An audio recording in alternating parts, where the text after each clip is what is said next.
아버지, 먼저 이 땅의 가뭄에 단비를 내려주신 것처럼 우리가 주님의 땅에 오실 것을 기다리면서 늘 살아갑니다. 주님, 오늘 예배드리는 우리의 이 모습이 주님이 보시기에 아주 기쁜 찬양이 되게 하여 주시옵고 기쁜 예배가 되게 하여 주시옵소서. 오직 주님만 높여드리길 원합니다. 예수님의 이름으로 기도드렸습니다. 아멘. 아멘.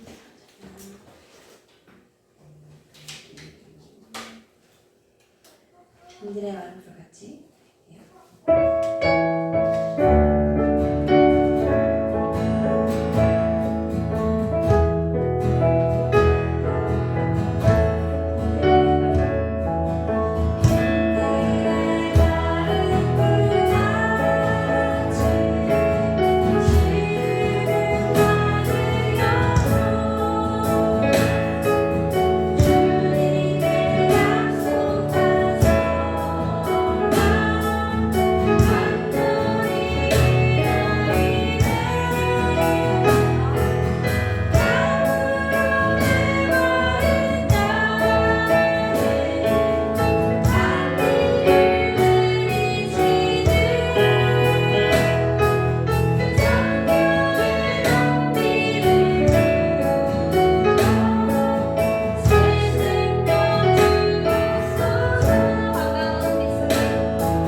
기전 찬양할 건데요. 그 첫 번째 가사가 너무 좋은 것 같아요.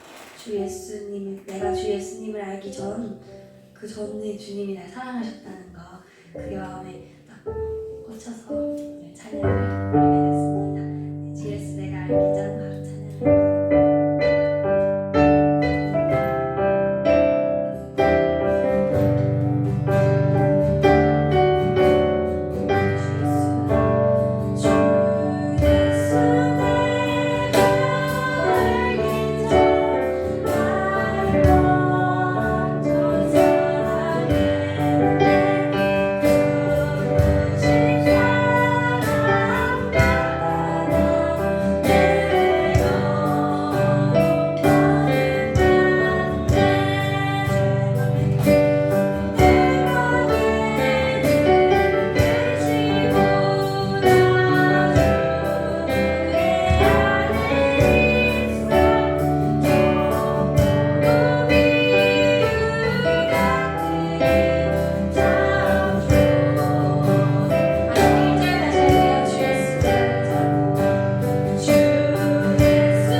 사도신경으로 신앙 고백하도록 하겠습니다.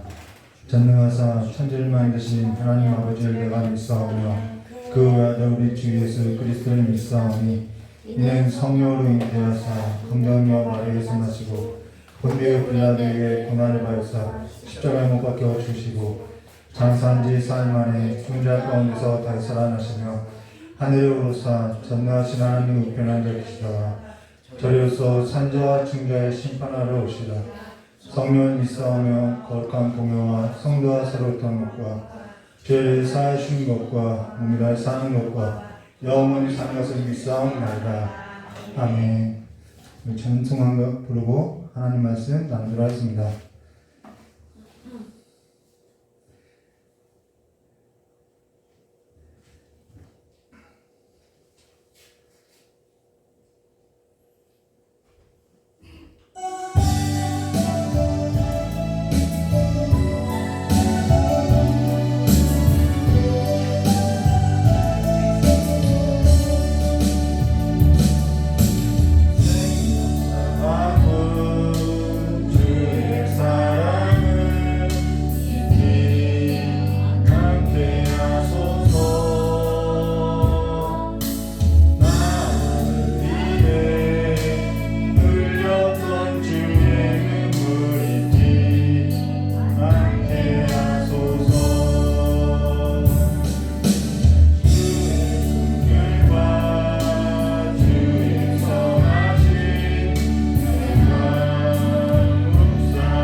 누가복음 10장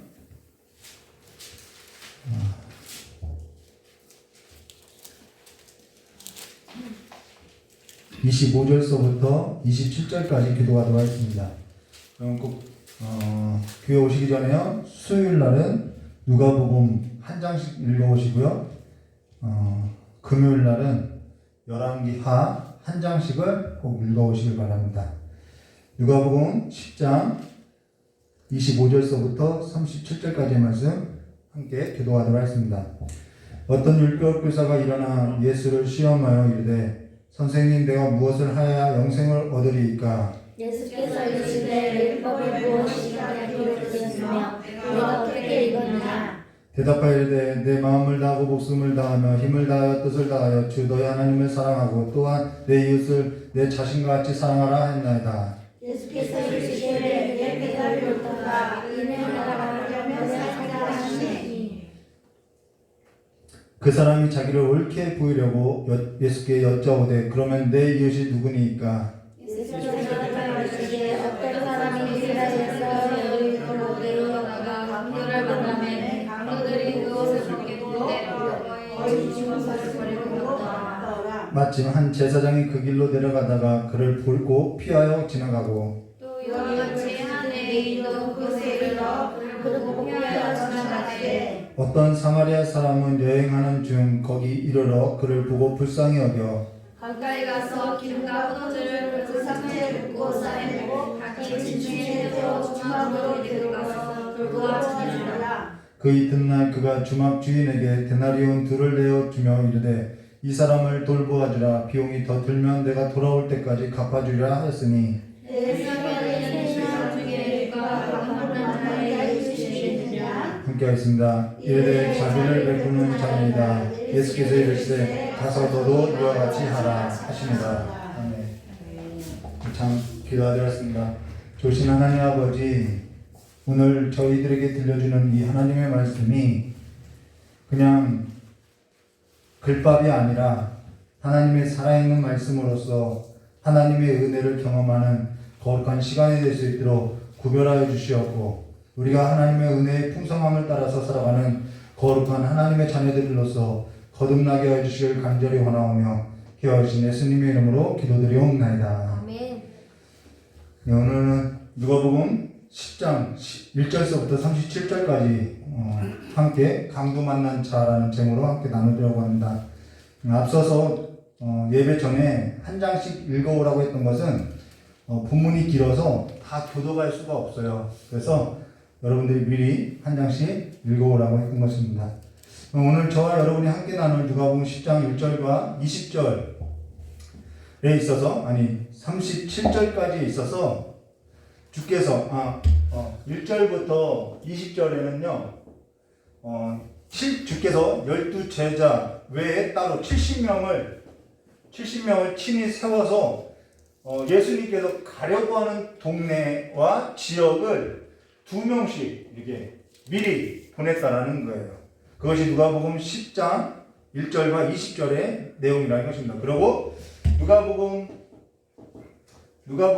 9장 1절과 6절에서는 예수님께서 12제자를 앞서서 능력과 권위를 주며 귀신을 내어쫓는 제어할 수 있는 능력을 주고 하나님의 나라를 전파하라고 보냈다라는 거예요. 하나님의 나라. 왜 차이가 있죠? 여기는 70명을 보냈고 12제자 외에 따로 보낸 거예요. 그리고 여기 9장에서는 12제자를 보냈다라는 것입니다. 이게 하나님의 나라의 확장성을 보여주고 있다는 거예요. 그러면 누가복음 10장 1절과 2절 말씀 보도록 하겠습니다. 다들 성경책을 펴시고요. 성경 말씀을 보시기 바랍니다. 그 후에 주께서 따로, 여기 나오죠. 따로 70인을 세우사 친히 가시려는, 자, 예수님께서 가시려는 동네라는 거예요. 친히 가시려는 각 동네와 각 지역으로 둘씩 앞서 보내시며 이르시되 추수할 것은 많되 일꾼이 적으니 그러므로 추수하는 주인에게 청하여 추수할 일꾼들을 보내주소서 하라라고 주인에게 청하라는 거예요. 근데 사실 지금 여기 주님께서 친히 가시려는 각 동네와 각 지역이라는 것은 어디를 말하냐면요, 예루살렘을 말한다는 거예요. 지금 예수님께서 예루살렘으로 지금 가려고 하는 길목에 있다는 거예요. 지금 예루살렘을 향하여 가고 있다는 거예요. 누가복음 9장부터는 누가복음 9장 이전에는 갈릴리 사역을 말하고요. 누가복음 9장 이후에는요, 예루살렘으로 가는 사역을 말한다는 거예요. 그래서 그 중심이 옮겨가고 있다는 것입니다. 그래서 예수님께서 지금 친히 가시려고 하는 동네가 어디냐면 예루살렘이라는 거예요. 거기 가서 지금 이 70명에게 뭐라 하면 하나님의 나라가 너에게 가까이 왔다라고 전파하라는 거예요.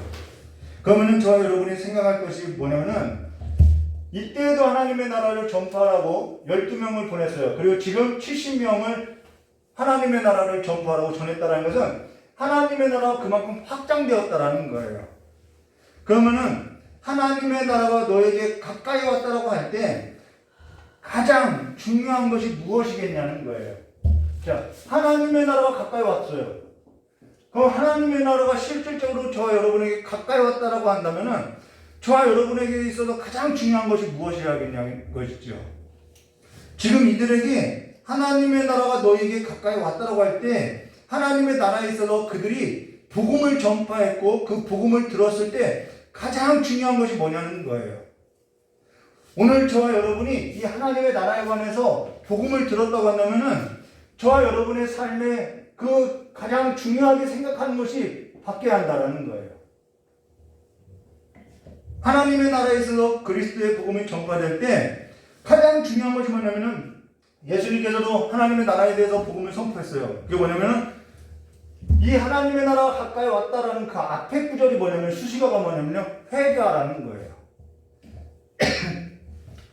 하나님 나라의 복음이 전파될 때 가장 중요한 것이 뭐냐면 회개하라 천국이 가까이 왔다라고 할 때 저와 여러분에게 있어서 가장 중요한 삶의 태도가 뭐냐면 회개라는 거예요.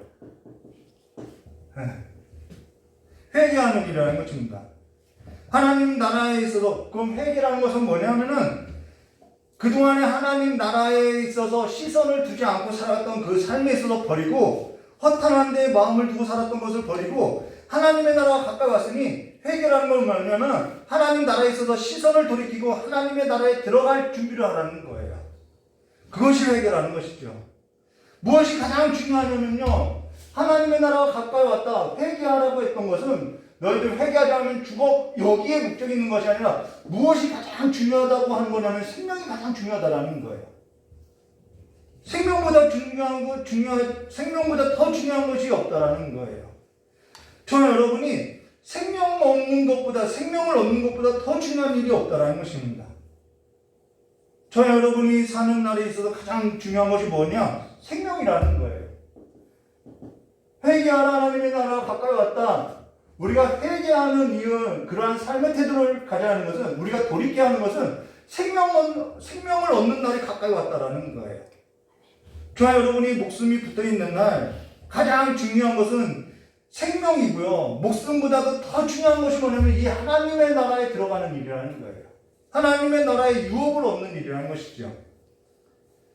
이 땅에서 모든 목숨이 있을 때 살아가는 것에 있어서 내가 중요하다고 생각했던 그 모든 것이요. 하나님의 나라가 가까이 왔을 때는 그렇게 중요한 것들이 아니다라는 거예요.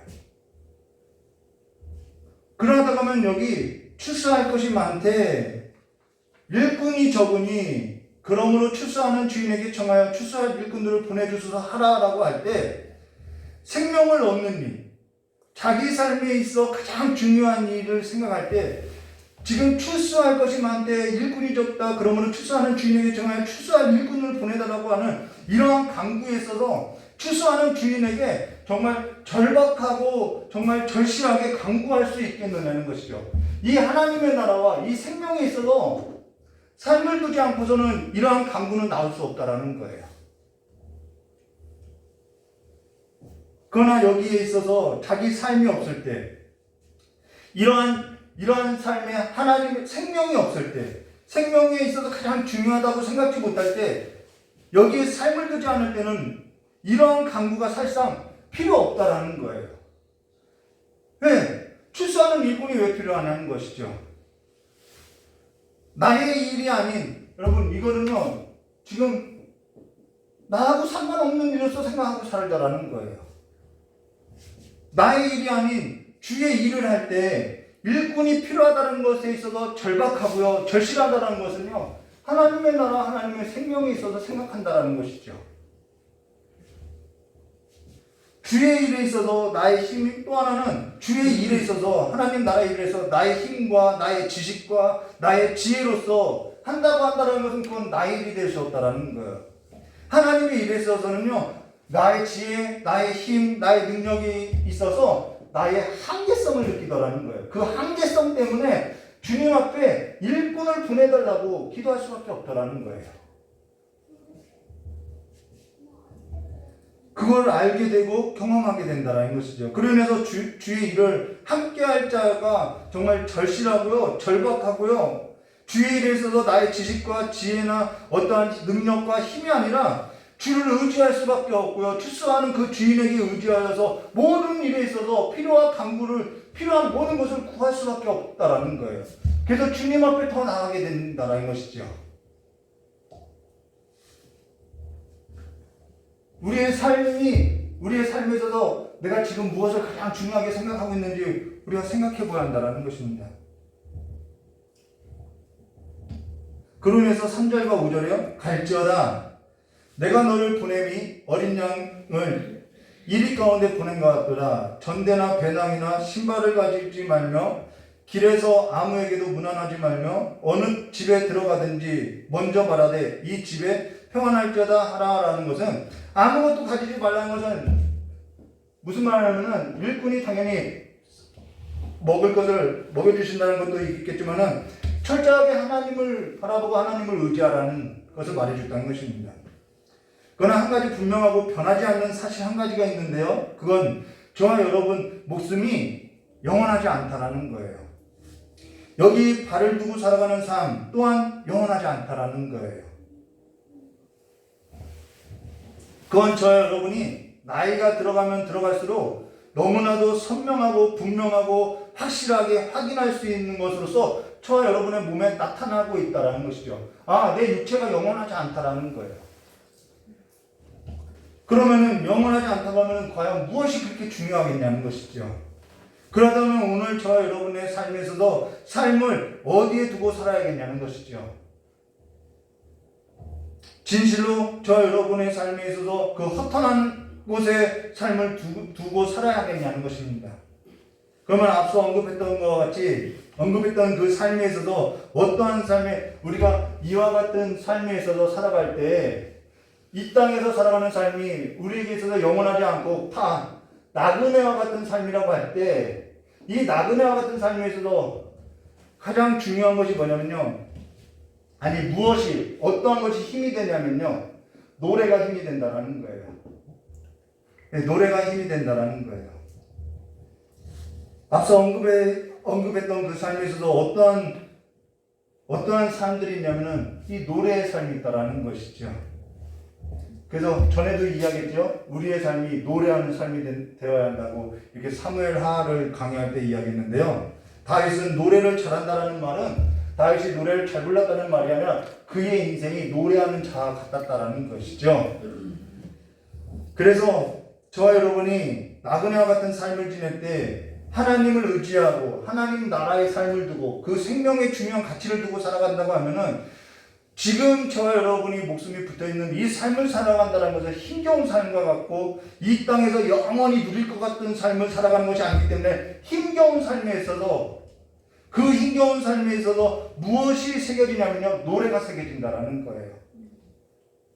그래서 그 힘겨운 삶에 있어서 주를 의지하고 산다는 것은 주를 위해서 힘겹게 사는 날들에 있어서 힘겨운 날에 대한 그러한 노래가 우리 삶에 있음을 말해준다는 것이죠. 그럼 오늘 저 여러분의 삶에서는 어떤 노래가 들려지고 있냐는 것이죠. 예루살렘으로 향하여 가는 길은 십자가의 길을 말하는 거예요.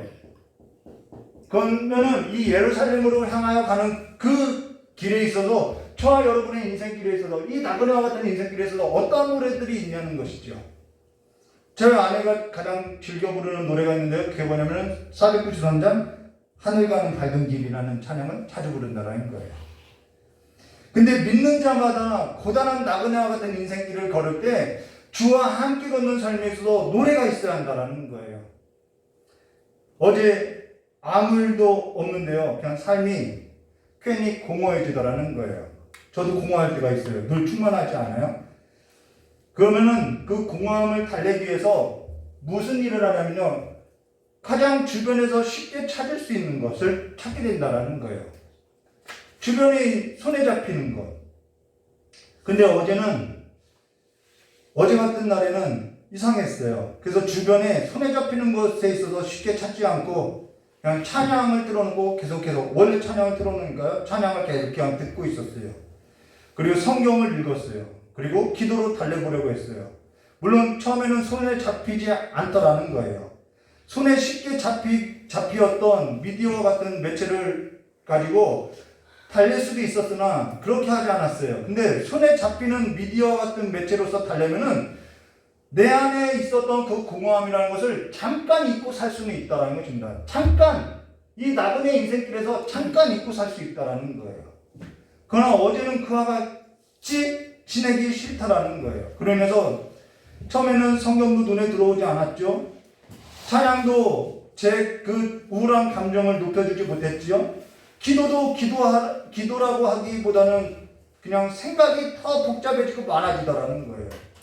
근데 어느 정도 한 3시간, 4시간 지나고 나니까요, 성경도 눈에 들어오고요, 찬양도 들려지기 시작하더라는 거예요. 그러고 나서 눈하고 얼굴과 가슴에 뭔가 덮여있던 것들이 거두어지고 하나님의 얼굴을 보는 것처럼 눈과 귀와 얼굴이 환해지더라는 것이죠. 그러면서 가슴에 가득했던 그 복잡했던 그러한 생각들이 물러나고 어느 순간 주의 얼굴을 구하면서 어느 순간 주께 기도하며 주의 얼굴을 구하는 삶으로서 내 안이 환하여지는구나 라는 것을 경험하게 됐다는 것입니다. 그러고 나서 깨닫게 된 것이 있어요. 그것이 뭐냐면 허탄한 데 삶을 두지 말아야겠다라는 거예요. 허탄한 것들의 삶을 빼앗기지 말아야겠다. 잠깐 낙을 누리는 것보다 하나님을 즐거워하는 것을 내 삶에 둬야겠다. 허탄한 것들로 인해서 세월을 허비하지 말아야겠다 라고 하게 됐다는 것입니다. 물론 그렇게 공허했던 이유가 있었어요. 그게 뭐냐면 내가 목회자로서 준비되어야 할 일들이 너무 많은데 준비되어 있지 않는 그 한계를 느꼈다라는 거예요. 이것도 해야 하고 저것도 해야 하고, 그러니까 마음이 뒤숭숭하게 됐다는 것입니다. 그러나 그 시간을 침묵을 지켰더니 하나님이 깨닫게 된 것이 허탄한 것들의 세월을 허비하지 말자라는 것을 깨닫게 됐다는 거예요. 하나님의 나라가 멀지 않구나라는 것을 깨닫게 됐다는, 가까이 있다라는 거예요. 할 일이 너무 많다라는 거예요. 근데 삶을 허탄한 데에 허비할 수 있겠냐는 것이죠. 늘 하나님의 일꾼으로서 살아가는 그 충성됨이 우리의 삶 가운데 있어야 한다는 것입니다.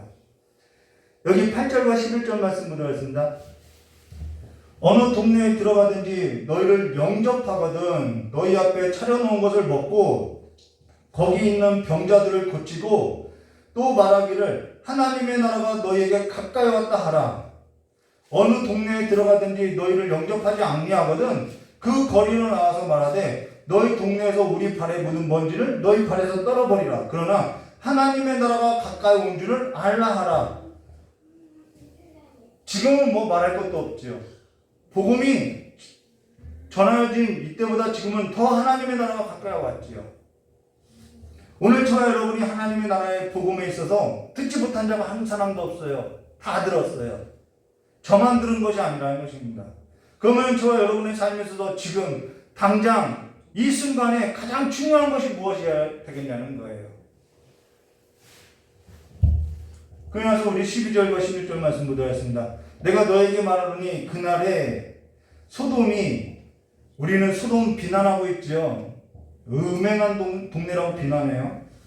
소돔이 그 동네보다 견디기 쉬우니라. 화 있을진저 고라시나 화 있을진저 베세다야 너에게 행한 모든 권능을 두루와 시돈에게 행하였더라면은 이 두루와 시돈이라는 것은 우상의 발원지예요.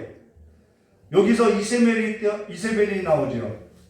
두루와 시돈에서 행하였더라면 그들이 벌써 베옷을 입고 제에 앉아 뭐 했다고? 회개하였으리라 나온다는 것이죠. 하나님의 나라에 관해 선포가 있고 하나님의 나라가 가까이 왔다라고 할 때 가장 중요한 일이 뭐냐? 우리가 해야 할 삶의 태도가 뭐냐면 회개라는 거예요. 그러나서 심판대에 14절에 심판대에 두루와 시돈이 너희보다 견디기 쉬우리라. 가버나움아, 내가 이 예수님의 사역의 중심 무대가 가버나움이죠. 가버나움아 내가 하늘까지 높아지겠느냐 음부까지 나가리라. 너희 말을 듣는 자는 곧 내 말을 듣는 것이요 너희를 저버리는 자는 곧 나를 저버리는 것이요 나를 저버리는 자는 나를 보내신 이를 저버리는 것이라 하시라라고. 여기 너희에게 행한 모든 권능을 두루와 시돈에 행하였더라면 그들이 벌써 베옷을 입고 죄에 앉아 회개하시라 라고 말한다는 것입니다. 여기 두루와 시돈은 앞서 언급한 것처럼 우상 숭배지예요. 여기 소돔은 음란한 도시예요. 창세기에 보면은 하나님의 나라가 하나님의 심판이 가까이 왔다라고 했을 때 롯의 사위들이 뭐라고 했냐면은 농담으로 여겼다라고 이야기하는 거예요. 그와 같은 곳이 소돔이었다라는 것입니다. 그런데 그 소돔이 견디기가 쉽다라고 이야기한다라는 거예요.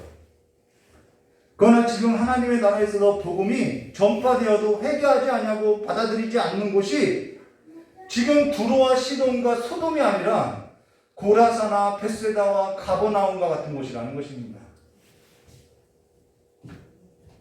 지금으로 말하면 믿는 자라고 하는 곳이 그리스도의 복음에 대해서 더 듣지 않는다고 이야기하고 있다는 거예요. 그러면서 17절과 20절 말씀 묻어있습니다. 70인이 기뻐하며 돌아와 주여 주의 이름이면 귀신들도 우리에게 항복하다이다. 예수께서 이르시되 사탄이 하늘로부터 번개같이 떨어지는 것을 내가 보았노라. 내가 너에게 뱀과 정갈을 밟으며 원수의 모든 능력을 제할 권능을 주었으며 너희를 해칠 자가 결코 없으리라. 그러나 귀신들이 너에게 항복하는 것으로 기뻐하지 말고 너희 이름이 하늘에 기록된 것으로 기뻐하라 하시니라 라고. 여기 그러나 귀신들이 너희에게 항복하는 걸 기뻐하지 말고 너희 이름이 하늘에 기록된 것으로 기뻐하라 라고 말한다는 거예요. 오늘 저와 여러분에게 있어서 인생에 놓쳐서는 안 되는 중요한 한 가지가 뭐냐면요, 기쁨이라는 것입니다. 우리가 무엇으로서 기뻐해야 하는 거예요? 바로 생명을 얻게 된 것, 이것으로 기뻐해야 한다는 것이죠. 너희 이름이 하늘에 기록된 것으로 기뻐하라는 거예요. 허탄한 곳에 두면은 이 일에 있어서 기뻐할 수가 없어요. 내가 하나님 나라에 있어서 생명을 얻은 자로서의 내 이름이 하나님의 생명책에 기록된 것으로서의 기쁨이 내 마음이 허탄한 것에 있으면 기뻐할 수 없어요. 자, 그러고 나서 21절과 24절은 그때 예수께서 성령으로 기뻐하시며 이르시되 천지의 주제이신 아버지여 이것을 지혜롭고 슬기로운 자들에게 숨기시고 어린아이들에게는 나타내심을 감사하나이다. 옳소이다. 이렇게 된 것이 아버지의 뜻이니이다. 내 아버지께서 모든 것을 내게 주셨으니 아버지 외에는 아들이 누구인지 아는 자가 없고 아들과 또 아들의 소원대로 계시를 받는 자 외에는 아버지가 누구인지 아는 자가 없나이다 하시고 제자들을 돌아보시며 조용히 이르시되 너희가 보는 것을 보는 눈은 복이 있도다. 내가 너희에게 말하노니 많은 선지자와 임금이 너희가 보는 것을 보는 바를 보고자 하였으되 보지 못하였으며 너희가 듣는 바에 듣고자 하였으되 듣지 못하였노다 라고. 이렇게 된 것이 아버지의 뜻이라는 거예요. 그러고 나서 천지의 주제이신 아버지여 라고 하면서 아버지께 감사 기도를 하고 있다는 것입니다. 이게 이렇게 된 것이 아버지의 뜻이라고 이야기하고 있다는 거예요. 어떤 자에게는 거부했는데 그 거부한 것에 관해서 영접지 않는 일에 있어서, 또 어떤 이들은 기뻐하고 영접하는 일에 있어서 이것이 아버지의 뜻으로서 기뻐하더라는 것입니다. 근데 여기 예수께서 성령으로 기뻐하사라고 하는데, 그러면 예수께서 성령으로 기뻐하사라는 것이 뭐냐는 거예요. 질문해도 될까요? 여기서 예수께서 성령으로 기뻐하사라고 했는데 과연 성령으로, 오늘 하나님 나라에서 생명을 얻는 것이 기쁨이래요. 근데 예수님께서는 성령으로 기뻐했다라고 이야기하고 있어요. 그건요, 앞서서 언급했던 것과 같다라는 거예요. 우리가 항상 답을 얻으려면 문맥에서 찾아보라는 거예요. 아, 예수님께서 성령으로 기뻐했다라는 것이 뭐지? 그건 뭐냐면요, 앞서 언급했던 것처럼 70인이 기뻐하며 돌아와 이르되 주여 주의 이름으로 귀신들도 우리에게 항복하나이다 라고 한 것과는 다르다라는 거예요. 이들은 그냥 기뻐했다라고 이야기하고 있죠. 근데 이렇게 된 것이 아버지의 뜻입니다 하면서, 그러나 귀신들이 너에게 항복하는 것으로 기뻐하지 말고 너희 이름이 하늘에 기록된 것으로서 기뻐하라 하시나 라고 했던 이 기쁨이 하나님께서 기뻐하시는 기쁨이라는 것입니다. 귀신들이 너에게 항복하는 것으로 기뻐하지 말고 라고 할 때 사실 이와 같은 기쁨도 있어요. 기쁨이 없다라는 말이 아니에요. 그러나 그러한 기쁨으로서 기뻐하는 것은 내가 어떠한 일을 해서 그것으로 관한 그 일에 관한 기쁨이라는 거예요. 그거는 내 중심일 수 있다는 것이죠. 자, 그러고 나서요, 중요한 사람이 끼어들어요. 어떤 사람이냐면은 지금 저와 여러분이 함께 교독했던 그 사람이 끼어드는데요. 25절에요. 갑자기 이 말씀이 생뚱맞다고 생각할 수 있는데요. 이것이 이 본문과 연관성이 있다라는 거예요. 자, 25절에요. 어떤 율법 교사가 일어나 예수를 시험하여 이르되 선생님 내가 무엇을 하여야 영생을 얻으리까? 어떤 율법 교사가 일어나서 예수를 시험하여 이르렀다라는 것입니다. 오늘 찬양 주에서 내가 먼저 알기 전에 주님이 나를 먼저 알았대요. 그 크신 사랑으로서 내가 거듭났다라는 거예요. 그런데 이 율법 교사는 내가 무엇을 하여야 영생을 얻는 줄 알고 있다라는 거예요. 그런데 이 질문을 우리가 잘 들어야 하는 거예요. 어떤 율법 교사가 일어나서 예수를 뭐 하려고요? 시험하려고 이르되 이 질문을 했다라는 거예요. 목적이 시험하는 데 있다라는 거예요. 그러나서 선생님 내가 무엇을 하여야 영생을 얻을까? 라고 말하고 있다는 것입니다. 근데 지금껏 저와 여러분이 강조하고 함께 나눴던 것이 뭐냐면은 하나님의 나라에 있어서 복음이 전파될 때 가장 중요한 것이 뭐냐면은 생명 얻는 것보다 중요한 것이 없다라고 이야기했다라는 거예요. 그리고 그 생명 얻는 것이 저와 여러분의 인생에 있어서 가장 큰 기쁨이 된다라는 거예요. 그러면서 사실 출소할 것은 많되 일꾼이 적으니 그러므로 출소하는 주인에게 청하여 출소할 일꾼들을 보내주소서라고 할 때 그 일꾼들로 하여금 뭔가 일을 시켜 먹으려는 데 목적이 있는 것이 아니라 하나님의 나라에서 복음이 전파될 때 하나님의 나라에 있어서 하나님의 기쁨에 있어서 참여시켜주고자 일꾼을 구하라고 하고 있다는 거예요. 근데 이 사실을 모르니까 우리가 그냥 나를 써먹으려고 한다라고 생각하니까 하기 싫다라는 것이죠. 전에 저희 전도사님이 저에게 이런 얘기를 했어요. 전에 전도사를 하라고 할 때는 부담이 됐는데 이제 전도사를 막상 하고 나니까 전도사 할 때 주어지는 기쁨이 있었어요. 이거는 물질적인 것이 아니라 그냥 즐거움으로서 하게 되더라는 거예요. 라고 이야기했다라는 것입니다. 그와 같이 일꾼에게 주어지는 것은 출소를 시키는 데 목적이 아니라 출소하는 일에 있어서 거둬들이는 그 기쁨을 함께 참여시키고자 한다라는 거예요. 그러나 처음에는 부담이 되고 있지 않으니까 하기 주저주저하고 어렵게 느껴진다는 것입니다. 그러나 하나님의 일이라는 것은요, 기쁨이 있다라는 거예요. 그러니까 갈 수 있는 거라는 것이죠. 요한복음 2장 1절과 11절에 갈릴리 가나 홀레에 있어서 물도온 하인들만 알더라라고 하는 물도온 하인들에게만 주어지는 그 기쁨이 있다라는 거예요.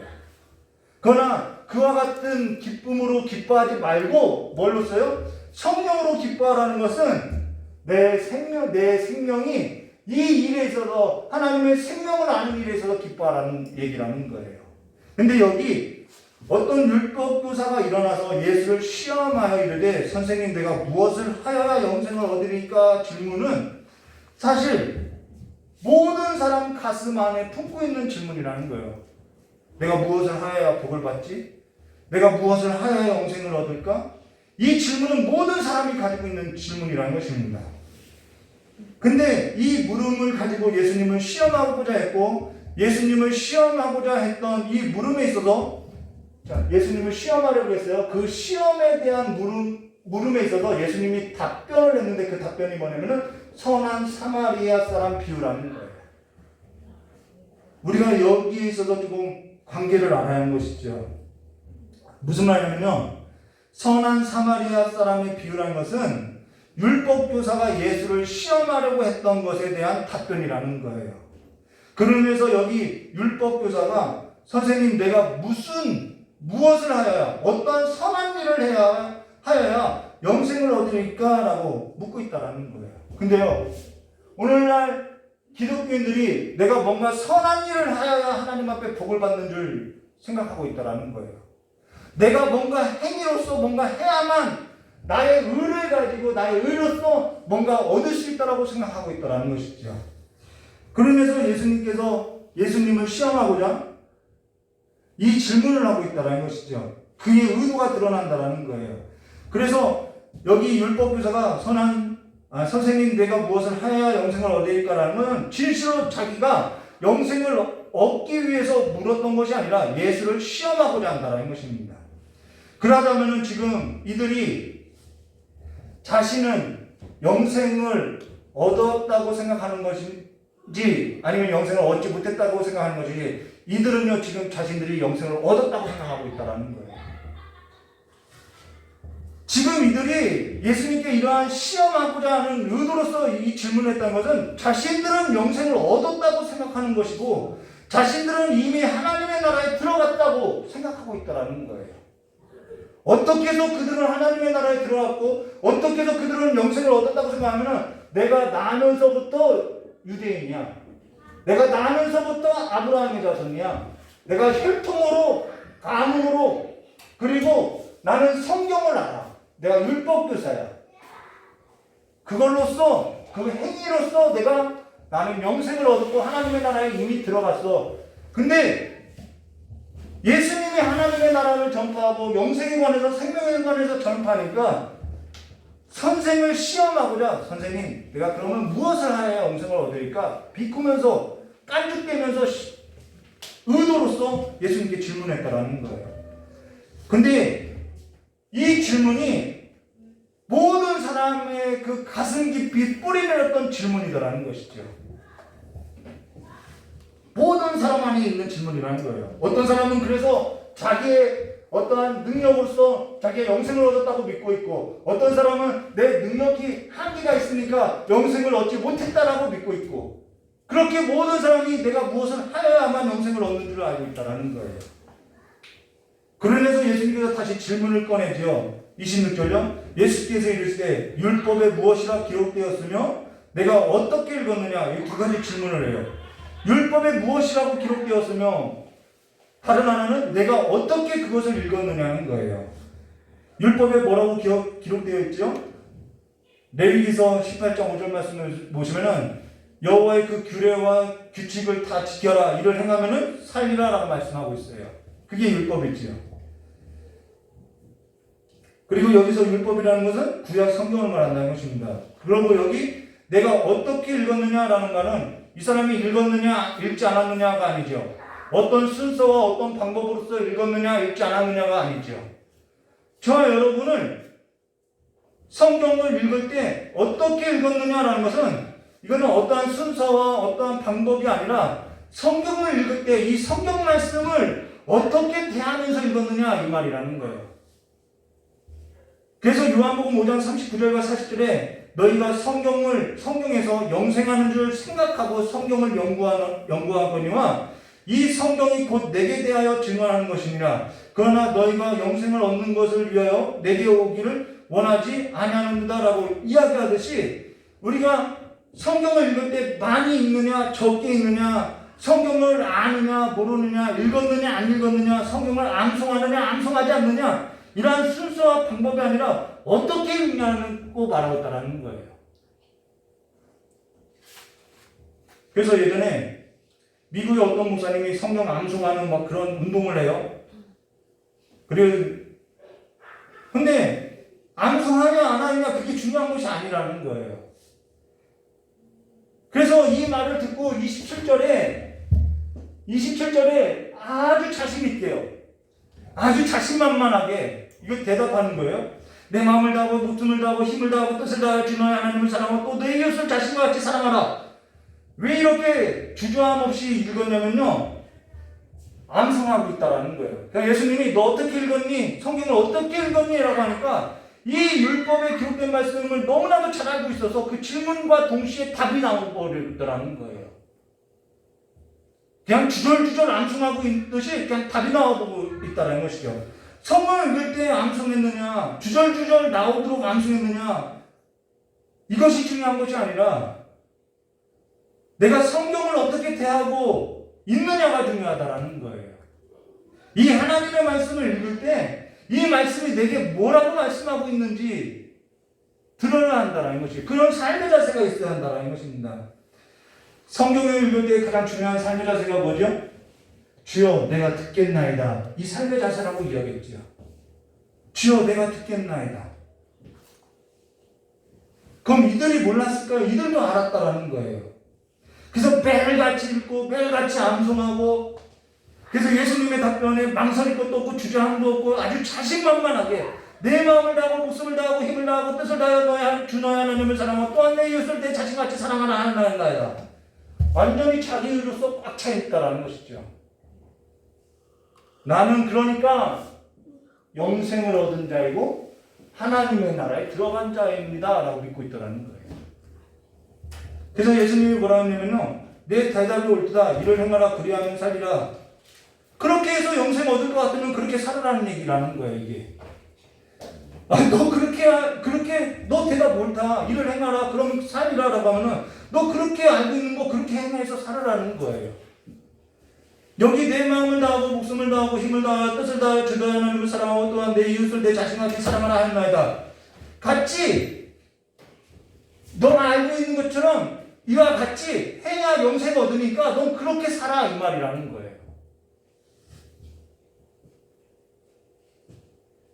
그리고 그들은 그렇게 자신들이 살고 있다라고 믿고 있다라는 거죠. 근데 저 여러분이 로마서를 보았던 것처럼 의미 있나요?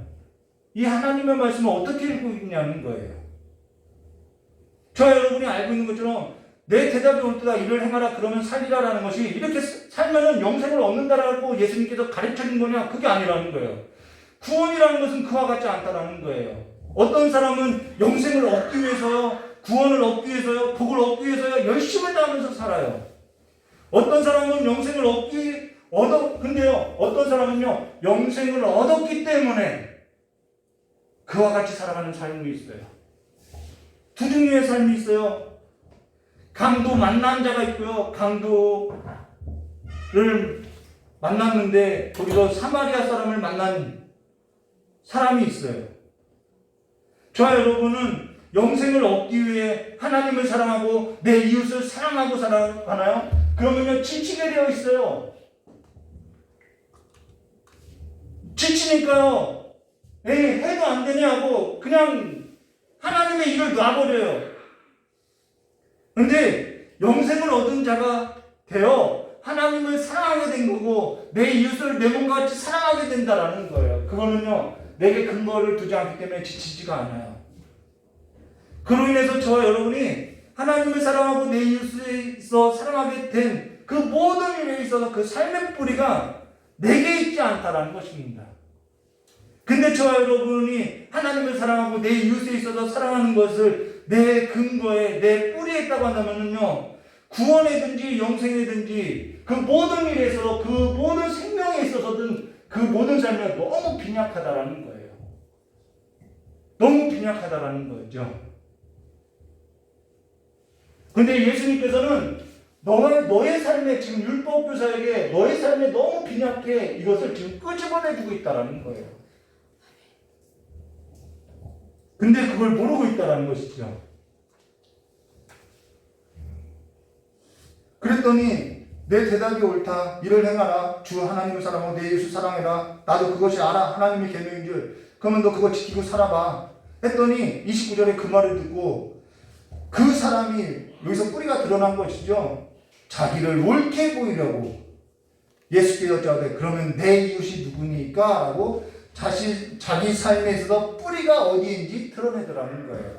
그런데 예수님께서는 이러한 질문을 통해서 너의 실체를 보여주려고 하고 있다는 것입니다. 사실 사람의 질문 속에는요, 사람의 답이 다 들어있어요. 예수님께서는 우리의 삶 가운데서 그것을 끄집어내주고 있다는 것입니다. 나는 왜 이러지? 내가 왜 이러는지 그 삶 속에 그 질문에 답이 들어있는 거라는 거예요. 그러면서 예수께서 꺼낸 그 이야기가 뭐냐면은 선한 사마리아인의 비유라는 것입니다. 30절 말씀 볼까요? 예수께서 대답하여 이르시되 어떤 사람이 예루살렘으로 가는 길이에요. 예루살렘에서 여리고로 내려가다가 강도를 만나며 강도들이 그 옷을 벗기고 때려 거의 죽은 것을 버리고 갔더라라고 예루살렘에서 여리고로 간다는 것입니다. 자, 예루살렘은요 종교의 중심지라는 거예요. 성전이 있어요. 그리고 여리고는요 이 예루살렘으로부터 조금 떨어진 데인데요. 이건 종려나무 성읍이라고 하죠. 종려나무 성읍. 좀 비옥한 곳이에요. 그래서요 종교인들이요 이 여리고에 거주하면서 이 성전 가까이에 있는 이 비옥한 곳에 거주하면서 성전을 왔다 갔다 하면서 종교적인 삶을 살았다라는 거예요. 근데 왜 이 길에 강도들이 그렇게 많냐는 거예요. 어울리지 않지 않나요? 여기가 우번지대라는 거예요. 여기 예루살렘에서 여리고로 내려가다가 강도를 만나면 강도들이 그 옷을 벗기고 때려 거의 죽은 것을 버리고 갔더라. 여기가 종교의 중심지인데 강도들이 출몰한다라는 거예요. 근데 사실 여기엔 중요한 이유가 있다는 것입니다. 이때 당시에는 종교가 그만큼 부패하고 타락했다라는 거예요. 종교가 중심이던 곳에 이들이 지금 장사를 하고 있고요. 종교가 사람을 살리는 그 생명을 얻는 일보다는 자기 이익을 위한 곳이 되어버렸다는 거예요. 그래서 성전을 중심으로 자기 이익을 위해서 종교인들이요. 자기 이익을 위해서 재물에 대해서 흥정하고요. 흠이 없는 재물을 가져왔어도 그 재물이 흠이 있다고 돌려보내면서 자기 재물을 비싸게 팔아넘기고요. 이것이 다 종교인들이요. 자기 중심, 가족과 혈연을 중심으로서 성전에서 매매하더라는 거예요. 그러면서 자기 혈연을 중심으로서 이익을 챙기니까 이 성전을 중심으로 어떠한 시스템을 만들면 성전의 중심으로서요. 부한 사람은 부해주고요. 가난한 사람은 가난해지더라는 거예요.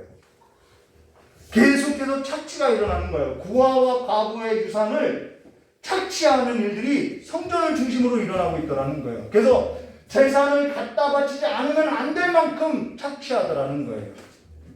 너 이렇게 성전에서 이렇게 헌신해야 복을 받아. 너 이렇게 하지 않으면 영생을 얻을 수 없어. 구원을 얻을 수 없어. 그러니까 이들이 우리 나는 신이다 본 것처럼 이 성전을 중심으로 무거운 짐을 짊어지고 살더라는 거예요. 율법에 대해서.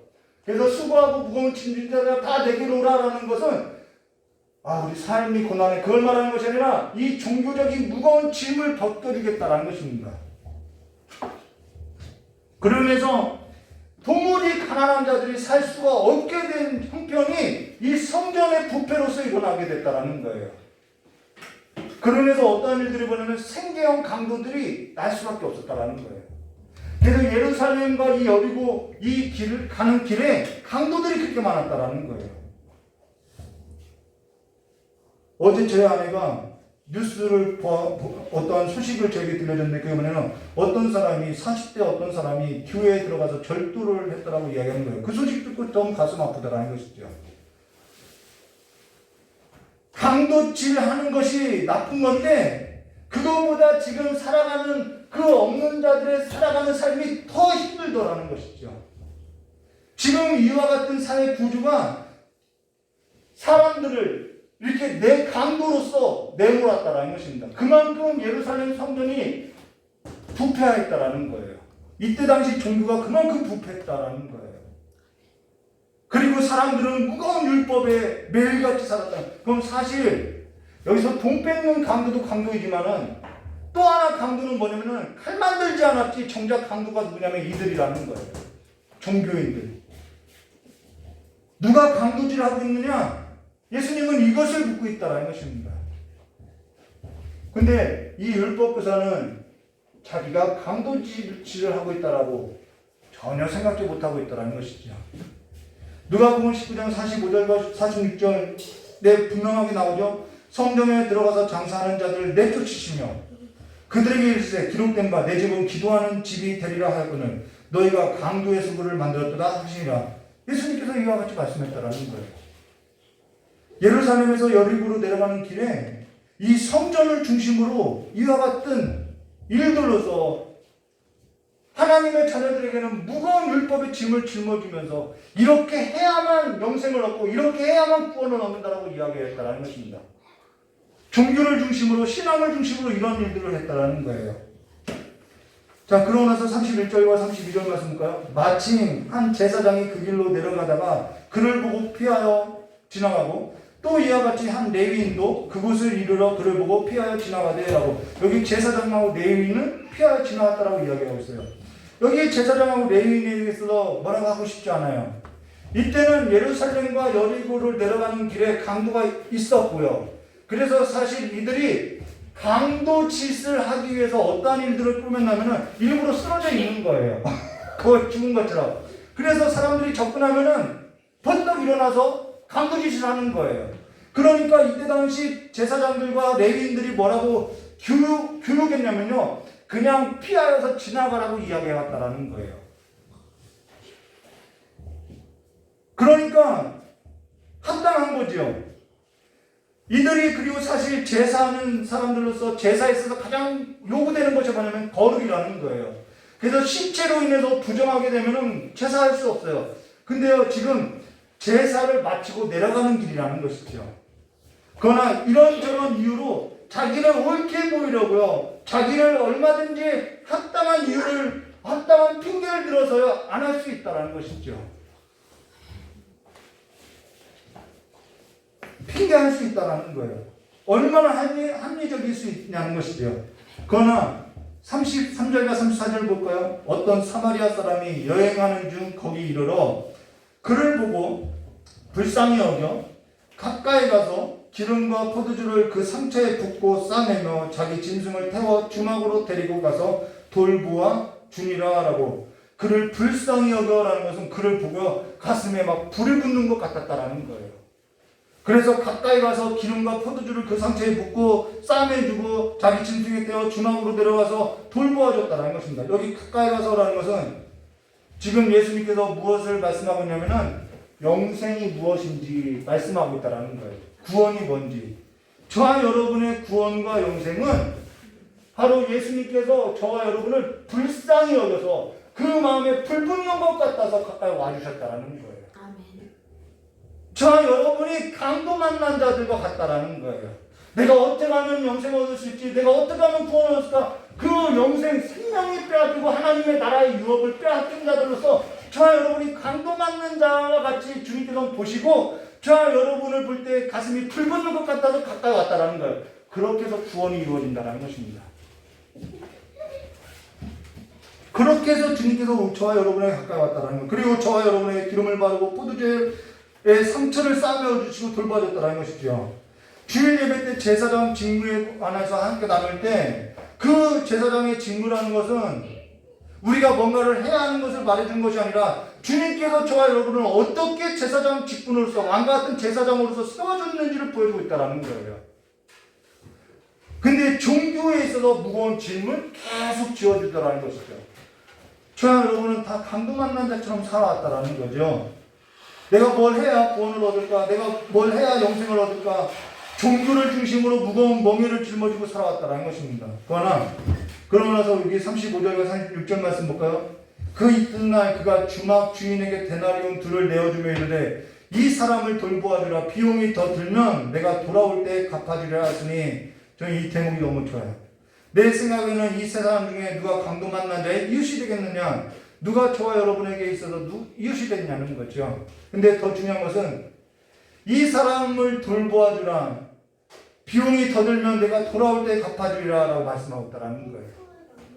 주께서 오늘 저와 여러분에게 이처럼 돌보아 주실 것을 약속했다는 것입니다. 이 악한 세상에서 믿는 자에게 이와 같이 강도짓을 하는 것 같이 믿는 자에게 고단한 삶들이 많이 있다는 거예요.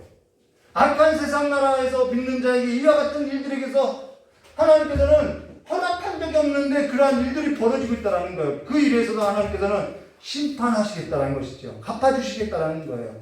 근데 여기 중요한 것이 있죠. 내 생각에는 이 세 사람 중에 누가 강도 만난 자의 이웃이 되겠느냐? 예수께서 물으셨다는 것입니다. 그래서 37절에요. 이르되 자비를 베푸는 자니이다. 이거 누가 대답했냐면요. 율법 교사가 대답했어요. 틀린 말 아니죠. 율법 교사가 직접 대답했다라는 거죠. 세 사람이 나오는데 그러면은 여기 사마리아 사람이 나와요. 사마리아. 그리고 제사장이 나와요. 그냥 레위인이 나와요. 그러면은 여기 사마리아 사람이 누구냐는 거죠. 자, 당시 사마리아 사람은요,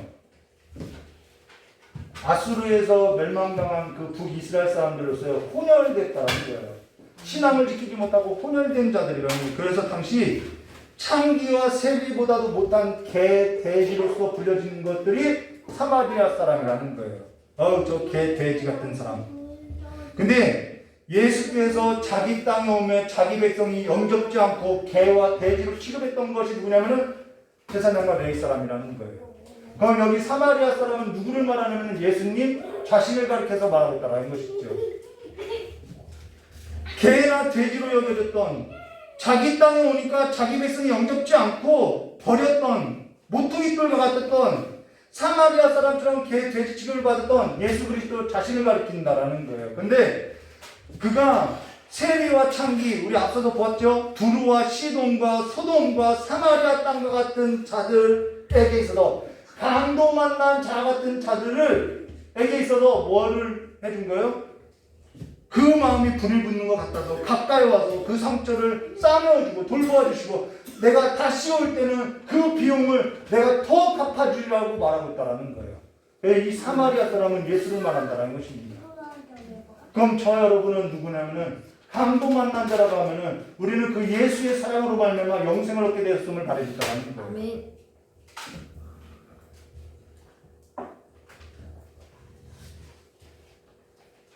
예수님께서 다시 올 때는 지금도 돌보아 주시고, 다시 올 때는 그 저와 여러분이 이 땅에서 살아가는 그 삶에 있어서, 그 죄악에 있어서, 그 모든 비용에 있어서 다 갚아주실 것을 약속하고 있다는 거예요. 그로 인해서 삶의 중심이, 자 볼까요? 율법교사는 내 이웃이 누구입니까? 라고, 이 안에 중심이 나라는 거예요. 근데 예수님의 중심은 저 강도 만난 자라는 거예요. 예수님의 중심은 강도 만난 자라는 거예요. 예수님의 중심은 저와 여러분과 같이 강도 만난 자를 중심에 두고, 그 강도 만난, 누가 그 강도 만난 자의 이웃이 되겠냐라고 묻고 있다는 것입니다. 영생을 얻은 자라는 것은 바로 이와 같은 삶을 말해줬다는 거예요. 내가 강도 만난 자였고, 그래서 가서 너도 이와 같이 하라라는 그 삶에 있어서 내가 강도 만난 자였는데 내가 그 큰 사랑을 잊고 보니까 나도 누군가에게는 그 강도 만난 자들에게 있어서는 나도 이웃이 되어줘야겠다는 삶으로서 살게 되더라는 것이죠. 근데 영생이 없는 자는요, 늘 이 안에 내 이웃이라는 거예요. 내가 피해받고, 내가 뭐 했고, 왜 나만 갖고 그러냐고 하고, 이 삶이 바뀌어지지 않는다는 거예요. 근데 중요한 것이 뭐냐면요, 예수님께서는 여기 어떤 율법교사가 나오는데, 이 율법교사도 강도 만난 자로 여겨주고 지금 돌보아주고 있다는 것입니다. 이해되시나요? 지금 이 어떤 율법교사도 강도 만난 자로 여겨주고 그를 가까이 하고 있다는 거예요. 근데 이 율법교사가 강도 만난 자로서 그가 생각하고 있냐, 생각하지 못하고 있는데요, 이 율법교사는 그러면은 무엇을 빼앗겠냐는 것이죠. 지금 무엇을 빼앗겠냐면은 생명이 빼앗고요, 하나님의 나라에 대해서 빼앗고 있다는 거예요. 그게 강도 만난 자라는 거예요. 저와 여러분의 삶의 주변에 이와 같이 강도 만난 자들이 있다는 거예요. 요한복음 10장 10절에 도둑이 오는 것은 도둑질하고 죽이고 멸망시키는 것뿐이요, 내가 온 것은 양으로 생명을 얻게 하고 더 풍성히 얻게 하려 함이라 라고. 저의 주변에는 이렇게 강도 만난 자들이 있다는 거예요. 그래서 그 강도 만난 자를 내 안에 품고 살아가는 삶이 바로 영생을 얻은 삶임을 말해줬다는 것입니다. 저 여러분에게 있어서 그 예수의 생명이 있으시기를 주님의 이름으로 축원합니다. 아멘. 오늘 영생을 얻기를 주님의 이름으로 축원합니다. 허탄한데 마음 두지 마시고 하나님 나라의 삶에 있어서, 생명에 있어서 얻은 자들로서 살아가시기를 주님의 이름으로 축원합니다.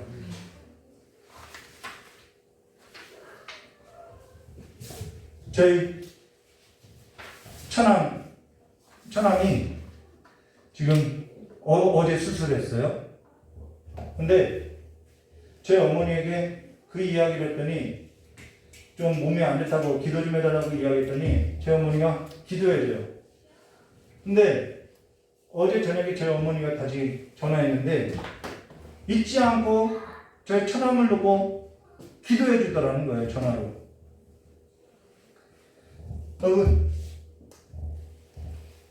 그 영혼 그리고 그 육체에 있어서 그 삶 그것을 가슴에 품고요. 기도해 주는 것이 영생을 얻는 자의 삶이라는 거예요. 저와 여러분도 한도 만난 자들의 삶으로서 살아왔다라는 거예요. 그런데 하나님의 그 크신 사랑으로서 저와 여러분이 생명을 얻었고요. 영생을 얻었고요. 하나님 나라를 얻었다는 것입니다. 그러면 저와 여러분의 삶의 중심이 가장 중요한 것이 뭐냐면은 생명을 잃은 자, 하나님의 유업에 있어서 떨어진 자, 하나님의 생명에 있어서 그 영혼이 죽은 자, 그거에 대해서 품고 살아가는 것, 그것이 오늘 나그네로서 살아가는 삶에 있어서 중요한 삶의 자세라는 것을 여러분 기억하시고 예수 그리스도의 생명을 얻는 자로서 살아가시기를 주님의 이름으로 축원합니다. 찬송부로 기도하도록 하겠습니다.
누가 강도 만난 데 이웃이 있냐는 거예요. 우리 주변에는 강도 만난 자 많아요.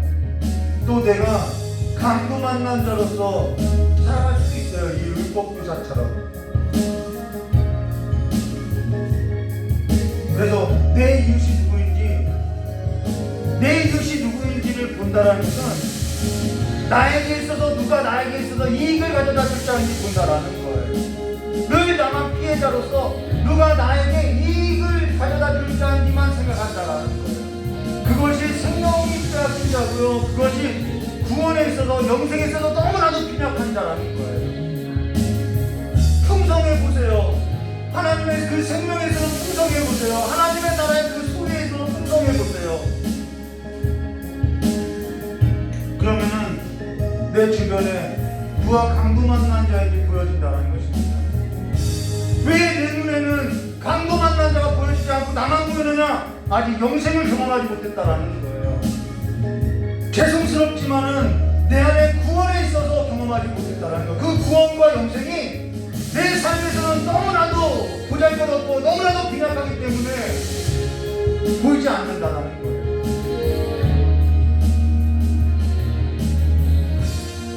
오늘 그 하나님의 생명이 저 여러분에게 은혜로서 부어지기를 주님의 이름으로 축원합니다.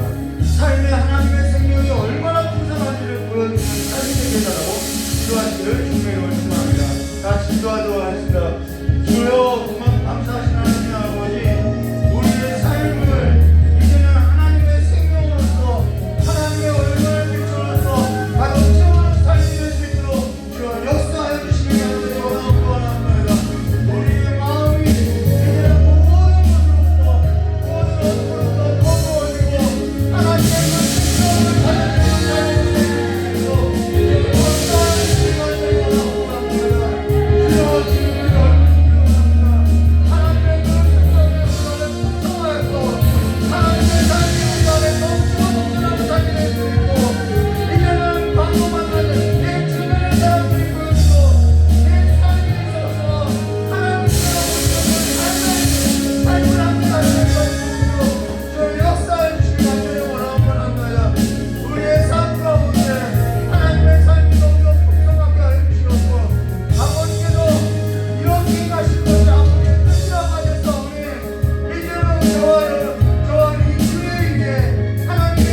귀한 그릇들로서 깨끗한 그릇들로서 쓰임받을 수 있도록 주의 생명을 가득 그 질그릇과 같은 이 질그릇에 가장 귀한 부활을 담아서 하나님의 그 가장 귀한 부활을 증거하는 자들이 될 수 있도록 사용하여 주시옵고, 하나님 아버지께서 기름 부어 세워주시옵고, 이제는 하나님의 나라의 일에 있어서 쓰임받는 그 기쁨이 무엇인지, 하나님께 일하시는 그 비밀한 것들이 무엇인지, 그 하나님의 생명이 아버지와 하나님과 함께하는 자들의 가운데 가득 넘쳐나는 삶으로서 모든 필요가 공급되어지고 손으로 하는 모든 일 가운데 어둠이 떠나가게 하여 주시옵고, 경제가 나음받게 하여 주시옵고, 하나님의 생명이 아버지와 들어가는 역사가 우리의 삶 가운데 가득 넘쳐나게 하여 주시길 간절히 원하옵고 나옵니다.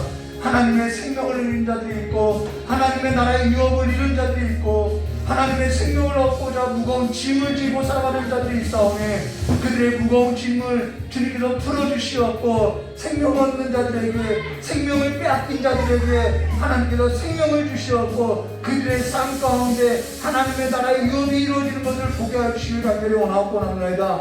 오늘도 주님 앞에 나와서 하나님의 말씀을 듣고 그 말씀을로서 살고자 하는 우리 귀한 성도들의 모든 삶 위에 하나님의 생명이 가득 넘치는 삶으로서 하나님의 그 풍성함을 삶 가운데서, 일상의 삶 가운데서 경험하게 하여 주시옵고, 그래서 하나님의 그 은혜 가운데 살아가는 삶이 되게 하여 주시옵고, 오늘 예배를 드리고 영상으로 예배를 드리고 또한 예배 가운데 마음을 담아서 아버지 앞에 감사함을 드리는 그 손길을 주님께 기억하여 주시었고 하나님 앞에서 사용되어지는 그 모든 삶이 하나님 앞에 귀하게 쓰임받는 삶이 될 수 있도록 주님께서 구별하여 주시었고 복을 내려주시길 간절히 원하오며 기억하신 예수님의 이름으로 축복하며 기도드리옵나이다. 우리 주기도문으로서 예배를 마치도록 하겠습니다. 하늘에 계신 우리 아버지여 이름이 거룩함을 받으시며 나라가 임하옵시며 뜻이 하늘에서 이루어진 것 같이 땅에서도 이루어지리라. 오늘 우리에게 용할 양식을 주옵시고 우리가 우리의 죄진들을 사하는 것 같이 우리 죄를 사하여 주옵시고 우리는 시험에 들게 하지 마옵시며 다만 악에서 구하옵소서. 대개 나라와 권세와 영광이 아버지께 영원히 있사옵나이다.